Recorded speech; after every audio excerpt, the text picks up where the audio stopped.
प्रेम प्रदाय कृष्णाय कृष्ण चैतन्य नाम्ने गौरतिषे करारविन्देन पदारविन्दं मुखारविन्देन विनिवेशयन्तम् ब्रजे सरे कोडगतं हसन्तं बालं मुकुन्दं मनसा स्मरामि तप्तकाञ्चन गौराङ्गी राधे वृन्दावनेश्वरी वृषभानुसुते देवी प्रणमामि हरिप्रिये भक्त्या विहीनामपराधलक्ष्मै क्षिप्ताश्च कामादितरङ्गमध्ये कृपामयि त्वं स्वरणं प्रपण्य बृन्दे नमोस्ते चरणारविन्दम् श्री कृष्ण चैतन्य प्रभु नित्यानंद श्री अद्वैत गदाधर श्रीवासादि गौर भक्त वृंद हरे कृष्ण कृष्ण कृष्ण हरे हरे हरे राम राम राम हरे हरे निताय गौर हरि हरि वो सर्वाग्र मुदे गुरुपाद पद्म जगत गुरु नितला विष्णु विष्णुपाद अष्टो शत श्री श्री श्रीमद् भक्ति वेदांत श्री बामन गोस्वामी गुरु महाराज जी के चरण कमलों में एदास अधम का साष्टांग दंडवत प्रणाम। तत्पश्चात मदीय शिक्षा गुरुपाद पद्म परम पूजनीय परम वंदनीय श्री गोवर्धन दास बाबा जी महाराज जी के चरण कमलों में दंडवत प्रणाम। समागतो भक्तविंद समागतो मातृविंद सबके चरणों में एदास अधम का यथा योग्य दंडवत प्रणाम।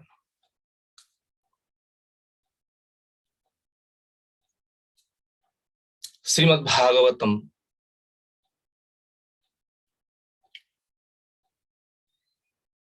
प्रथम स्कंद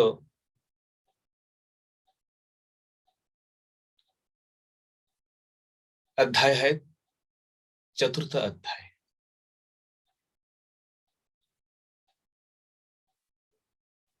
इस अध्याय में हम लोग श्रवण करेंगे सुतदेव गोस्वामी पहले ही कह दिया, हे सौनक आदि ऋषियों, अगर आपके मन में कई प्रश्न है कृष्ण के विषय में, कृष्ण संबंध में, आप लोग पूछ सकते हैं। इसी अध्याय में सौनक आदि ऋषियों ने हाथ जोड़ करके वेदव्यास जी को प्रणाम किया। प्रणाम करके कहते हैं, हे भगवान, आप वक्ताओं में सर्वश्रेष्ठ है।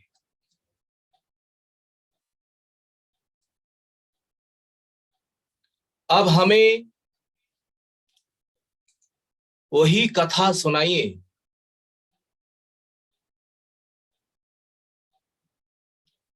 सुखदेव ने परीक्षित महाराज जी को जो सुनाया था।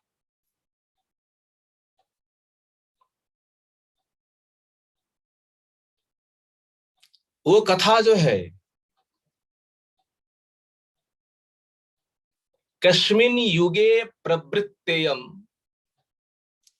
स्थानं वा केन हेतुना कूतः संचोदितः कृष्ण कृतवान् संहितां मुनि। ये कथा किस स्थान में हुआ है,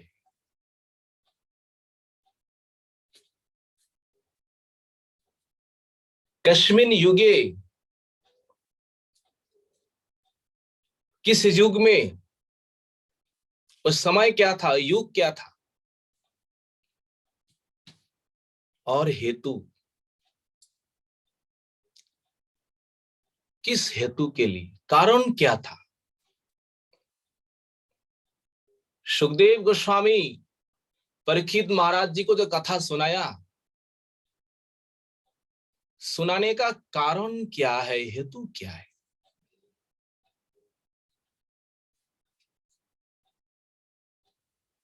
कुतः संचोदित कृष्ण, कृष्ण कृष्ण द्वैपायन वेदव्यास,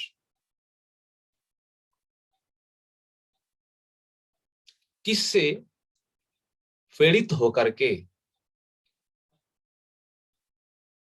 कृतवान संहितायाम मुनिहि, ये संहिता, ये भागवत शास्त्र जिन्होंने रचना किया,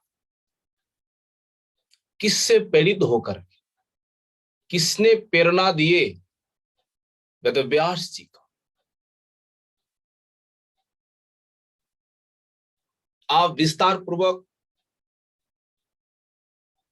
ये कथा सुनाई। व्यास नंदन सुखदेव गोस्वामी महायोगी समदर्शी थे। कहीं पर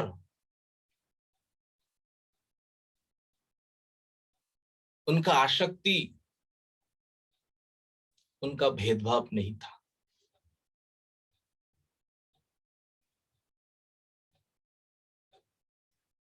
जन्म होने से ही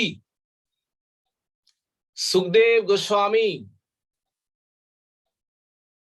सब कुछ त्याग करके वन में चले जा रहे।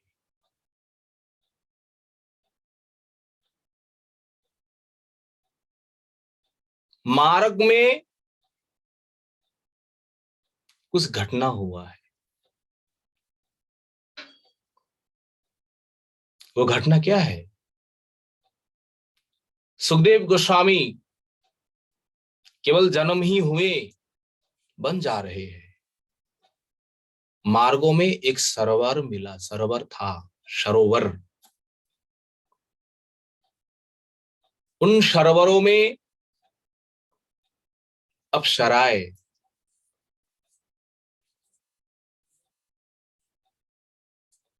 नग्न होकर जल विहार कर रही थी।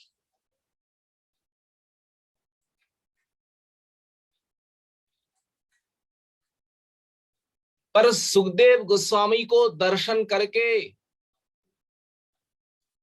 उन अप्सराओं ने न तो लज्जा हुई, न तो अपने अपने वस्त्र परिधान किए। सुखदेव गोस्वामी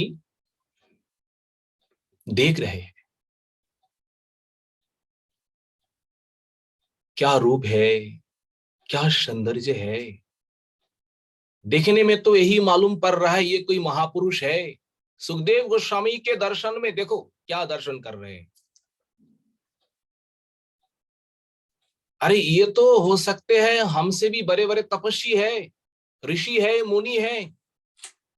अरे हमसे भी बाल इनके लंबी लंबी ज्यादा है।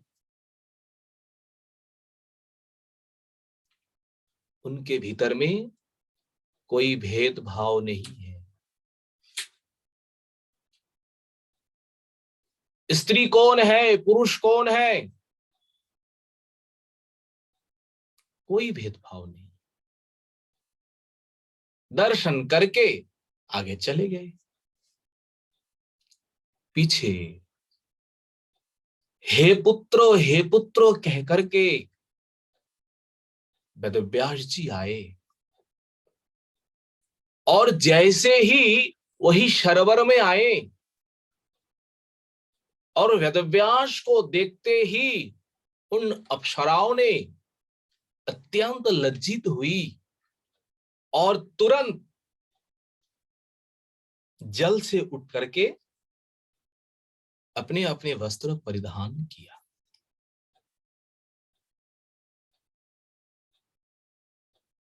ये दृश्य देख करके वेदव्यास के मन में आश्चर्य हुआ। क्या बात है, अरे सामने से तो ये मेरा ही पुत्र है, 16 साल का उम्र है और नग्ना भी है, नग्न भी है। उन पुत्रों को देख करके इन अप्सराओं ने लज्जित नहीं हुई, और हम वृद्ध है, पिता के उम्र के समान है, और मुझे देख करके इन अप्सराओं ने लज्जित हुई। इसका कारण क्या है? वैश्य जी ने पूछा, इसमें क्या रहस्य है?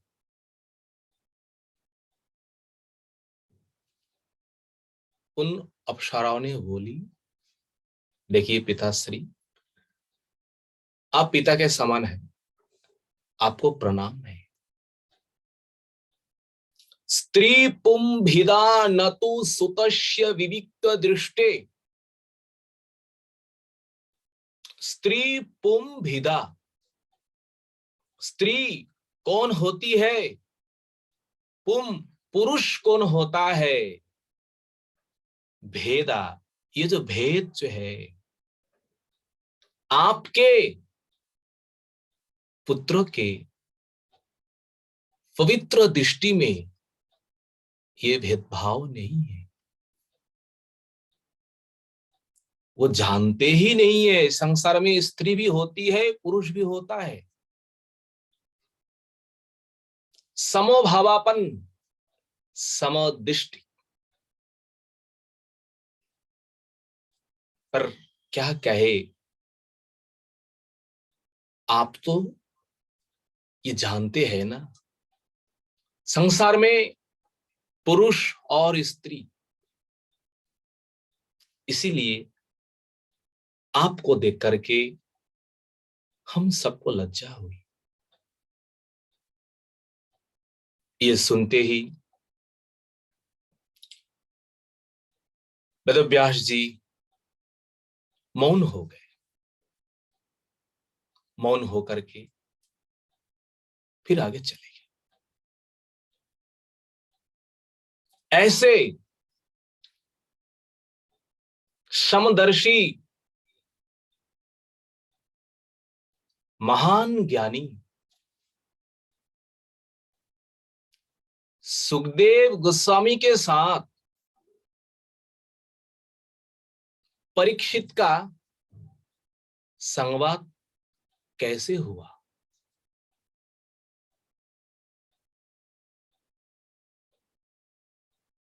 सुखदेव गोस्वामी सदा सर्वदा उन्मत्त, जैसे पागल है, अवधूत के रूप में, उनका कोई भेष का कोई परिचय है नहीं है। हस्तिनापुर में ऐसे करके इधर उधर घूमते थे। शौनक आदि ऋषियों का यह प्रश्न है, ध्यान से सुनिए। तो शौनक आदि ऋषियों का कहना है, हे सुखदेव गोस्वामी, उन अवधूत शिरोमणि सुखदेव गोस्वामी को हस्तिनापुर के जो वासी है कैसे पहचाना?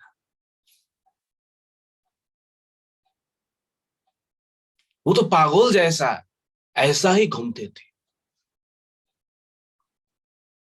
अगर कदाचित किसी गृहस्थ के घर में चले जाते,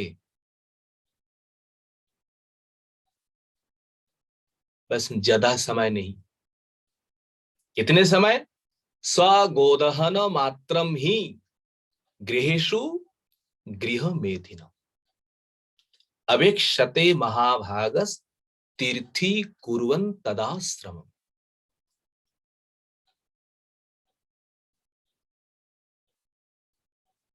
उन गृहस्थियों को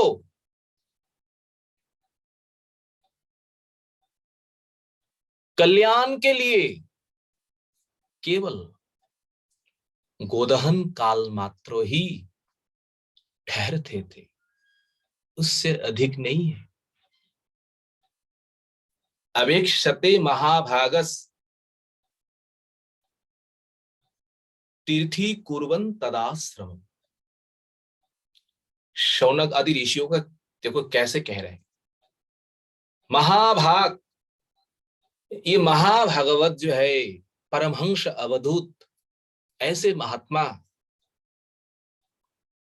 अगर किसी के घर में जाए, प्रवेश मात्र ही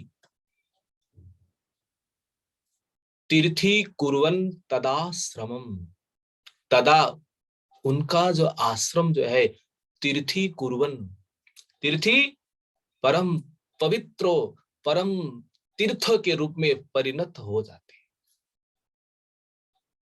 उनका आश्रम, उनका घर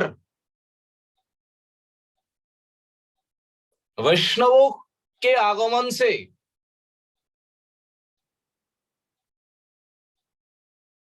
घर पवित्र होता है। महतेर सवाब ए तारिते पामर, निज कार्य नाही तबु जान पर घर। महान व्यक्तियों का, साधु संतों का यही सबसे बड़ा स्वभाव है, सबसे बड़ा उदारता है। अपना कोई काम है नहीं है, अपने का कोई हेतु है नहीं है, केवल ताड़िते पामर, संसारियों को उद्धार के लिए, उनके कल्याण के लिए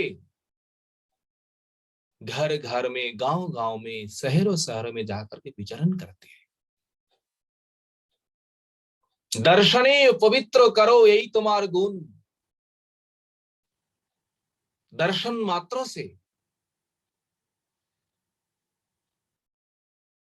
संसारी लोग पवित्र होते हैं।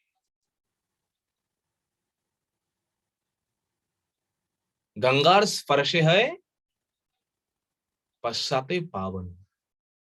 देखिए, गंगा से भी, तीर्थ से भी वैष्णव महात्मा लोग ये अति पवित्र है, उनमें गुण ज्यादा है। बोले क्यों? गंगा से भी? बोले हाँ। कारण क्या है? गंगा तो भगवान का पादधौत जल है, और वो जल भी भगवान के चरण से निकल करके आ गए, बहुत दूर तक आ गए। जिस समय भगवान ने वामन रूप धारण किया, उसी समय वामन भगवान का ही पादधौत जल ब्रह्मा जी ने अपने कमंडलों में रखा, और वही से स्वर्गों में, स्वर्गों से मर्तलोक में आए। तो भगवान कहाँ है? और भगवान को छोड़ करके ये चरण धौत जल कहाँ तक आ गए? ये तो है भगवान का चरण रस है, भगवान का पदधौत जल है। पर महात्मा लोग ऐसा नहीं है, भगवान को कभी भी नहीं छोड़ता है। तुम्हारो हृदय सदा गोविंद विश्राम, कीर्तन तो हम लोग रोज ही करते हैं। तुम्हारो हृदय, भक्तों के हृदय में भगवान का विराज है, भगवान का अवस्थान है। तो भगवान जहां है, हमेशा ही जहां अवस्थान करते हैं, तो उस स्थान से और कोई स्थान श्रेष्ठ हो सकता है? कभी कभी भी नहीं। इसलिए गंगा भी मलिनता होती है। उन गंगाओं को पवित्र करने के लिए इन महात्माओं वहां जाते हैं, क्योंकि महात्मा के हृदय में भगवान विराजमान है। उन भगवान से स्पर्श होते हैं, महात्माओं के साथ स्पर्श होते ही गंगा पवित्र होती है। धाम, तीर्थ, धाम भी मलिनता ये होता है, पवित्र भी मलिनता होता है। इन महात्माओं के स्पर्श से, महात्माओं के दर्शन से ये धाम, तीर्थ सब पवित्र होता है। इसलिए कहते हैं तीर्थी कुर्वन् तदा आश्रमम। अगर हमारे घर में, हमारे आश्रम में साधु गुरु वैष्णव का आगमन नहीं है तो वो पवित्र स्थान नहीं। जहां पर इन महात्माओं का, साधु गुरु वैष्णवों का आगमन है, उनका चरण रस भरे हुए है, वही सर्वतीर्थ स्थान है। महात्मेर स्वभाव এই তারিতে पामर, निजो कार्य नाही तबु जान पर घर। संसार तारण के लिए, संसार उद्धार के लिए इन महात्माओं का विचरण है।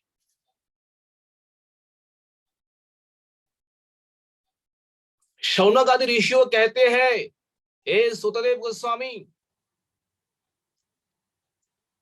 परीक्षित जैसा वक्ता ऐसा होना बहुत कठिन है, संसार में और कोई है नहीं। और श्रोता भी देखो, परीक्षित जैसा श्रोता, श्रोता भी ऐसा होना बहुत कठिन है, क्योंकि इन दोनों का जन्म और कर्म ये अत्यंत अलौकिक है।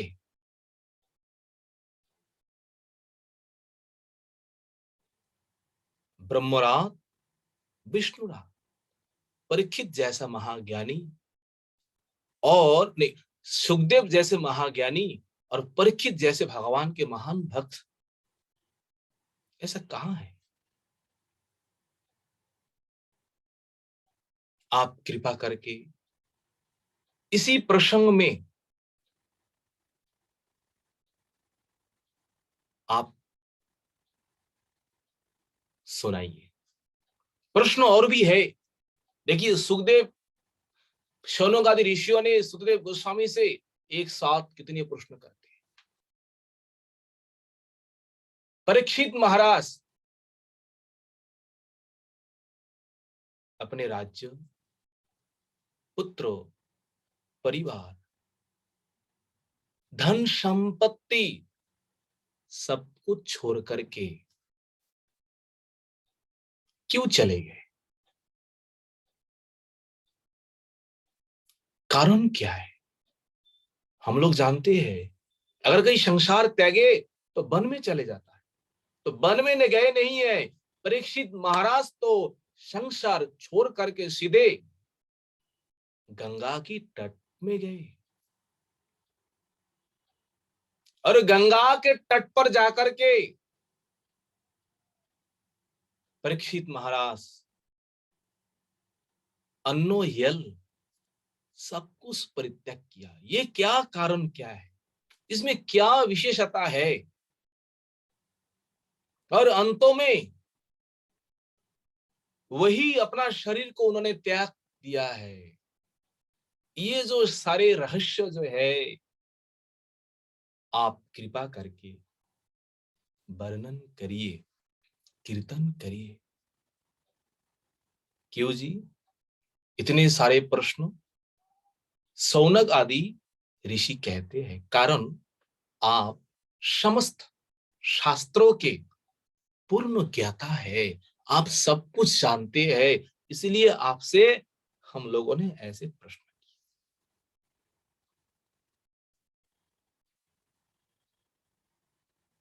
सुतदेव गोस्वामी अब प्रश्नों के उत्तर देंगे।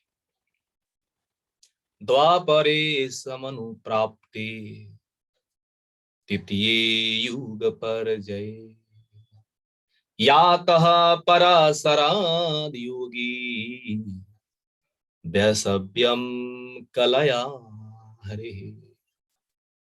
द्वापरे समनुप्राप्ते तृतीय युग परिजय। द्वापर युग में महर्षि वेदव्यास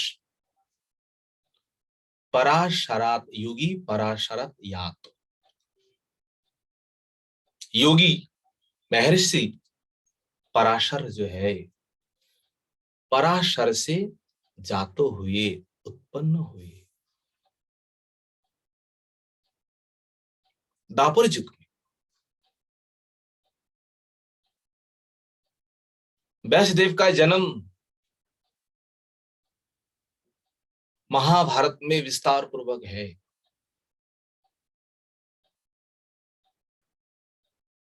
मां है मत्स्यगंधा। मत्स्यगंधा के शरीर से मछली जैसा है ऐसा ही गंध है। उनके पास कोई नहीं जा पाते।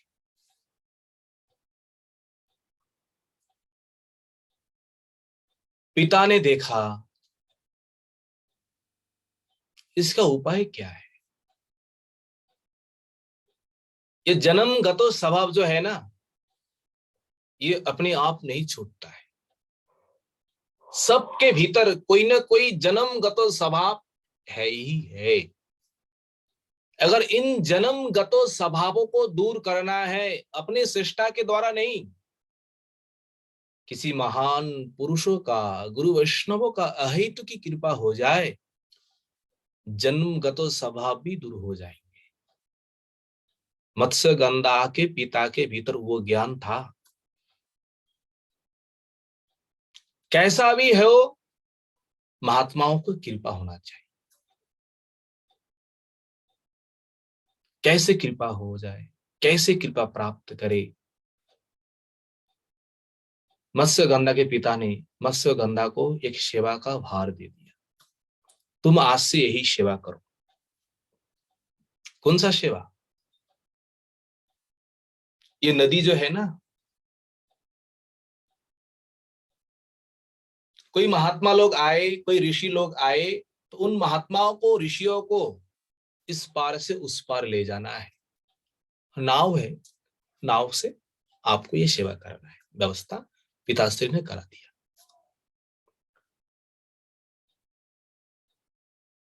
ऐसे सेवा करते रहे करते रहे करते रहे। एक दिन परम महर्षि पराशर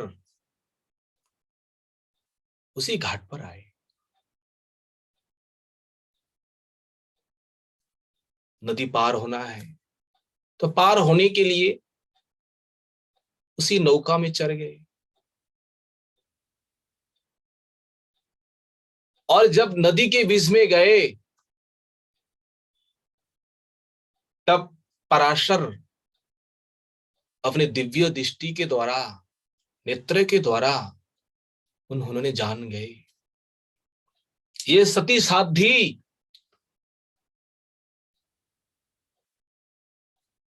इन्हीं के गर्भ में भगवान का अवतार होंगे। तो कृपा तो अवश्य ही करना है ना। योगी तो सब कुछ देखते हैं, सब कुछ जानते हैं। लोगों का भावना है इसमें गलत भाव से कुछ सोच लेते हैं, नहीं है। पराशर ऋषि केवल अपने दिव्य दृष्टि के द्वारा, अपने वचन के द्वारा मत्स्यगंधा को उन्होंने आशीर्वाद दिया पुत्रों के लिए। क्योंकि भगवान ही वैषव्यम कलया हरे, ये व्यास जो है हरे है कला, ये हरि का ही कला है, अंश है। तो भगवान प्रकट होंगे तो पराशर ऋषि वह कैसे उनका दुर्भावना हो सकता है। लोगों का इसमें कोई गलत भावना है, बोले ऐसा नहीं करना है। उन ऋषियों में, उन मुनियों में ऐसा भी समर्थ है, ऐसा भी शक्ति है, मंत्रों के द्वारा, दृष्टि के द्वारा वो पुत्र भी दे सकते, कुछ भी कर सकते।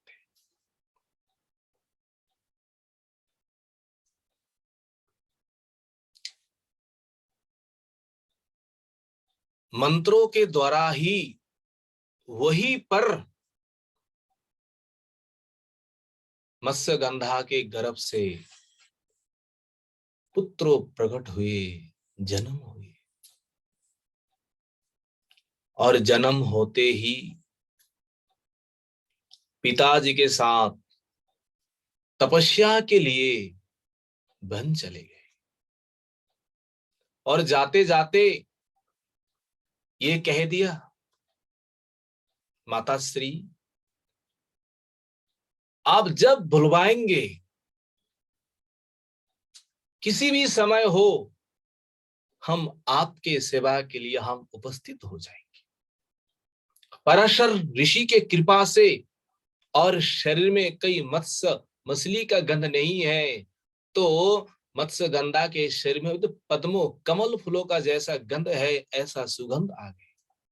1 योजन तक उनका शरीर का गंध रहता है। वेदव्यास प्रकट हुए पराशर ऋषि से, मत्स्य ये पद्मावती देवी से। एक दिन की बात है, बद्रिका विशाल बद्रिका आश्रम जहां है, वह वेदव्यास का अपना आश्रम है, आप लोग सब जानते ही है। सवेरे सवेरे वेदव्यास स्नान, अपना नित्य क्रिया करने के बाद गंगा के तट पर ही बैठे हुए थे। उस समय सूरज ही उदय हो रहा था, और वेदव्यास के मन में ये विचार आया। उन्होंने अपने दिव्य दृष्टि से देखा, आने वाले समय जो है, ये आने वाले समय ये कलियुग है। कलियुगों में लोगों का प्रवृत्ति कैसे होगी? वेदव्यास अपने दिव्य दृष्टि के द्वारा सब कुछ देख रहे हैं।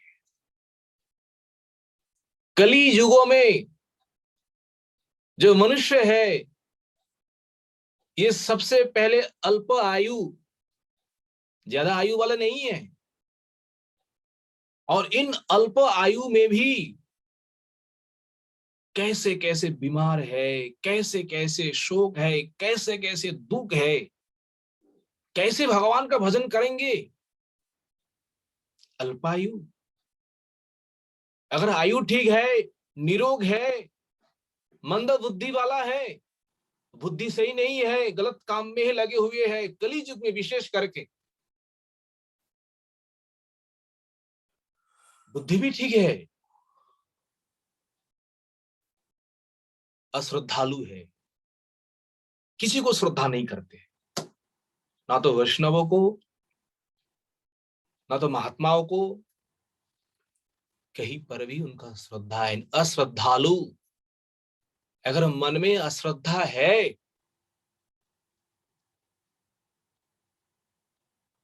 तो कल्याण कैसे होंगे? और नास्तिक, नास्तिक कौन है?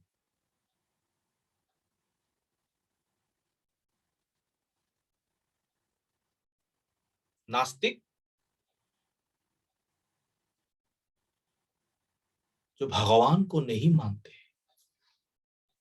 शास्त्रों को नहीं मानते हैं, वेद को नहीं मानते हैं।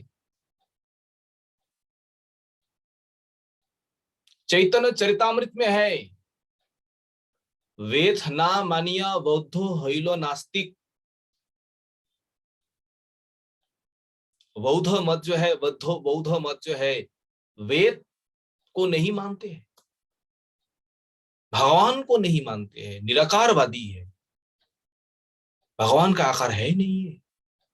कबीरदास गोस्वामी कहते हैं ये नास्तिक है।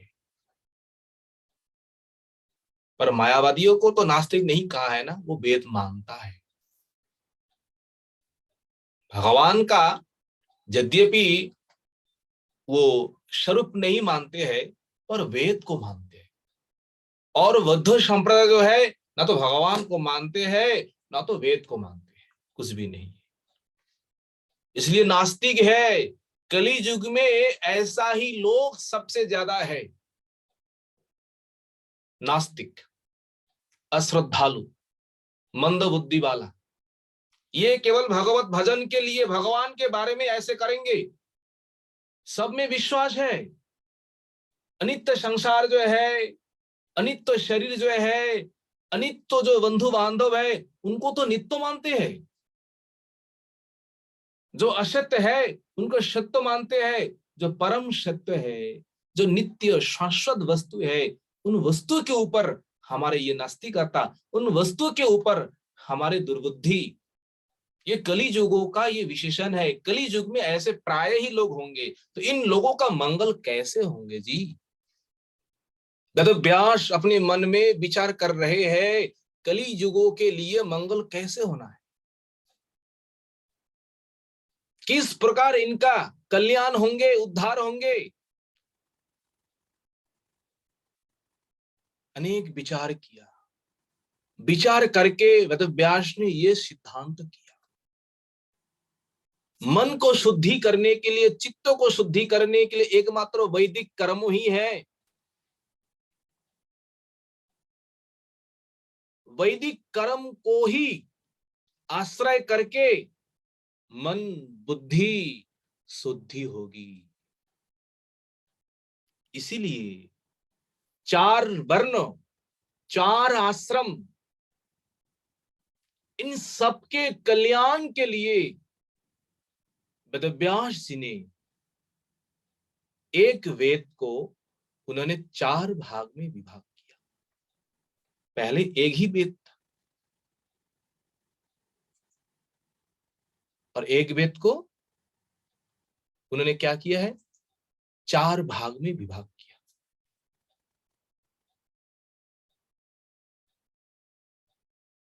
केवल जीव कल्याण के लिए, जीव मंगल के लिए 4 विभाग किया वेद को। और 4 विभाग करके अपने 4 शिष्यों जो है, अपने 4 शिष्यों को उन्होंने पढ़ाया।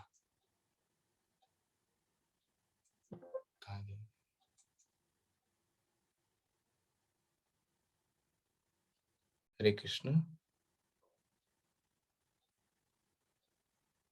प्रभु जी आप सुनाई दे रहे हैं, कंटिन्यू करिए प्रभु जी। हरे कृष्ण। इतना गड़बड़ हो गया।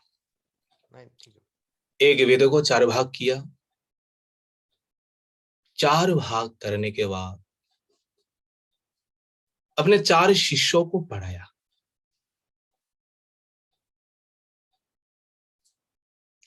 सुतदेव गोस्वामी कहते हैं, मेरे जो पिता है ना, रोमहर्ष सुत,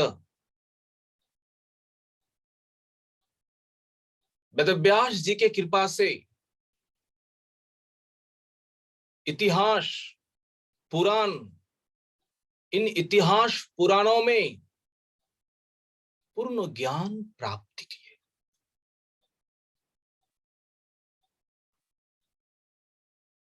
वेदव्यास ने एक वेद को तो 4 भाग किए, उन्होंने फिर सोच रहे हैं भाई सबका तो कल्याण इसमें नहीं हो सकता है ना। स्त्री शूद्र द्विज बंधुनाम स्त्री न श्रुति गोचर। देखिए ये संस्कार विहीन है, संस्कार विहीन जो मानव है, उन मानवों को वेदों में अधिकार नहीं है। वो कौन कौन है? स्त्री, शूद्रो, द्विज, बंधुना, स्त्रीन श्रुति गोचरा, कर्म श्रेयसी मूढ़ानम श्रेय एव भवेतिया, इति भारत आख्यानम कृपया मुनिना कृतम। स्त्री याति, शूद्रो याति, द्विज बंधुनाम, द्विज बंधु, द्विज द्विज होता है ब्राह्मण, बंधु है पतित ब्राह्मण जो अपने धर्म से पतित हो गए। इनका तो वेदों में अधिकार नहीं है, तो इनका कल्याण कैसे होगा? उन सब के कल्याण के लिए इति भारतो आख्यानम, इति भारतो आख्यानम कृपया मुनिना कृतम। कृपया, कृपा करके, सबको कृपा करके, मुनिना कृतम, मुनिना वेदव्यास, उन्होंने रचना किया महाभारत। ये श्रीमद् भागवत, ये महाभारत पुराण, ये भी वेद है। वेद 4 नहीं है, वेद 5 है। इतिहासो पुराणम पंचमम वेद उच्यते, इसी अध्याय में ये श्लोक है। महाभारत, श्रीमद् भागवत ग्रंथ, महापुराण जो है, ये भी वेद है। वेद है, इसीलिए इनका भी गणना 5 में ही किए हैं। पंचम वेद, 4 वेद नहीं है, 5 वेद है।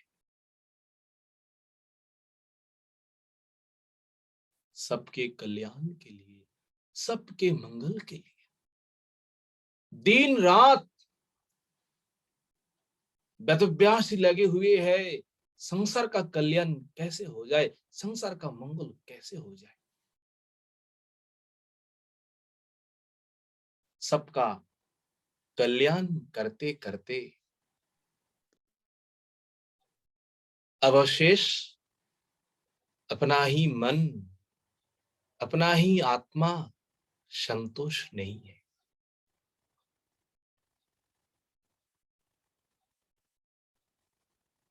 वेदव्यास जी मन में सोच रहा है, क्या बात है जी, मैंने संकल्प पूर्वक वेदों का सेवा किया, इतिहास पुराणों का सेवा किया, गुरु आदेश पालन किया, इन सभी को सम्मान किया, मन में संतोष नहीं है, मेरी आत्मा प्रसन्न नहीं हो रही है। इसका कारण क्या है? क्या मैंने भगवान को प्रसन्न करने के लिए, भगवान के संतुष्टि के लिए उनका गुणगान, उनका जश कीर्तन, उनका लीला कीर्तन मैंने नहीं किया, इसीलिए क्या मन में संतोष नहीं हो रहा है? देखिए क्या शिक्षा है। आप लोग संसार के लिए कुछ भी करें,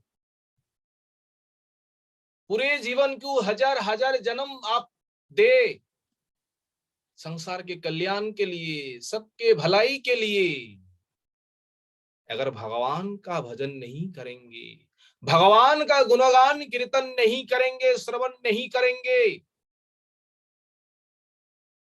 आपका मन, आपका आत्मा कभी भी प्रसन्न नहीं। इसलिए मूले सिंचिले जल, शाखा पल्लवेर बल, शिरे बारी नाही कार्य कर। जल कहां देना है? पेड़ के मूले सिंचिले जल, अगर मूल में, जड़ में अगर आप जल देंगे, जल डालेंगे, शाखा पल्लवेर बल, वो शाखा जो है, पत्ता जो है, फल जो है, फूल जो है, उसमें बल मिलेगा। मूल को छोड़ करके अब पत्ते में पानी डालेंगे, फल में पानी देंगे, शाखाओं में पानी देंगे, तो ये पेड़ के लिए ये पुष्टिकारक नहीं है। तो संसार रूपी ये वृक्ष जो है, संसार रूपी ये पेड़ जो है, इसका मूल, इसका जड़ कौन है? भगवान। भगवान संतुष्ट हो जाए, भगवान प्रसन्न हो जाए, उनके साथ जो भी है, पत्ते है, दलिया है, जो कुछ भी है लगी हुए है, सब प्रसन्न हो जाएंगे। भगवान प्रसन्न नहीं होंगे, भगवान को प्रसन्न नहीं कर पाएंगे, जीवन में हम कुछ भी करें, ये अपने आत्मा के कल्याण के लिए, अपने आत्मा के उद्धार के लिए आपने कुछ ही किया नहीं। इसलिए वेदव्यास ने मन में यही सोच रहे हैं, क्या मैंने वैष्णवों के लिए, महात्माओं के लिए मैंने कुछ ग्रंथ रचना किया ही नहीं है। केवल कर्म के लिए, धर्म के लिए, ऐसे करना है, ऐसे करना है, ऐसे चलना है, पर मूल जो धर्म है, मूल जो कर्म जो है, वही हमने छोड़ दिया। क्या इसी के कारण अपने मन में सुख, शांति नहीं हो रहा है? विचार करना है। देखिए, हम भजन कर रहा है, भजन के द्वारा हमें क्या हो रहा है?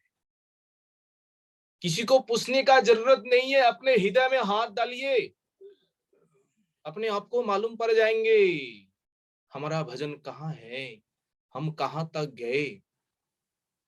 अपना मन ही प्रसन्न नहीं हो रहा है, अपने आत्मा ही संतुष्टि नहीं हो रही है, तो हमारा भजन कहाँ है? तो ठीक ठीक से हमने भगवान का सेवा, भगवान का भजन, भगवान का भक्ति हम नहीं कर पा रहा है, इसलिए अपने मन, अपना आत्मा संतुष्ट नहीं है। विचार करना चाहिए, अपने आप विचार करिए, हम कैसे भजन कर रहे हैं, हमारा भजन कहाँ है? ऐसे चिंतन करके, विचार करके भगवान को स्मरण करेंगे, गुरु वैष्णवों को अगर स्मरण चिंतन करेंगे, अवश्य ही भगवान गुरु वैष्णव उनके उपाय के लिए कुछ न कुछ आपको कर ही देंगे। वेदव्यास अब अत्यंत चिंतित है, अत्यंत व्याकुल है, अब हमें क्या करना चाहिए? अब हमें किस मार्ग में चलना चाहिए?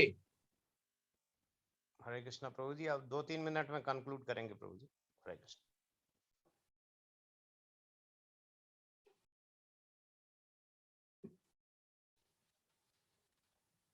हरे कृष्ण प्रभु जी।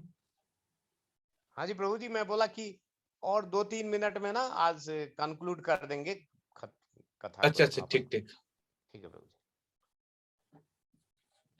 फिर वेदव्यास ने चिंतन किया, चिंतन करते ही उसी समय देवर्षि नारद आगमन किया, और जैसे ही देवर्षि नारद आए, वेदव्यास तत्क्षणात पूजन के लिए, अर्चन के लिए उन्होंने सब कुछ किया। यही शिक्षा है। गुरु वैष्णव अगर अपने पास आए, किस प्रकार सम्मान करना है। देवर्षि नारद को पूजन करके उत्तम आसन में बैठाया, और उत्तम आसन में बैठाने के बाद आत्मा में, मन में क्या अशांति है, इसका कारण आगे हम लोग श्रवण करेंगे। देवर्षि नारद सब उस बात खोल करके कहेंगे, तुम्हारा गलती कहाँ है, किस गलती के कारण मन में संतोष नहीं है। देवर्षि नारद आगे वेदव्यास जी को उपदेश देंगे। ये उपदेश हम लोग आगे श्रवण करेंगे। वांछा कल्प तरुभ्यश्च कृपा सिंधु एव च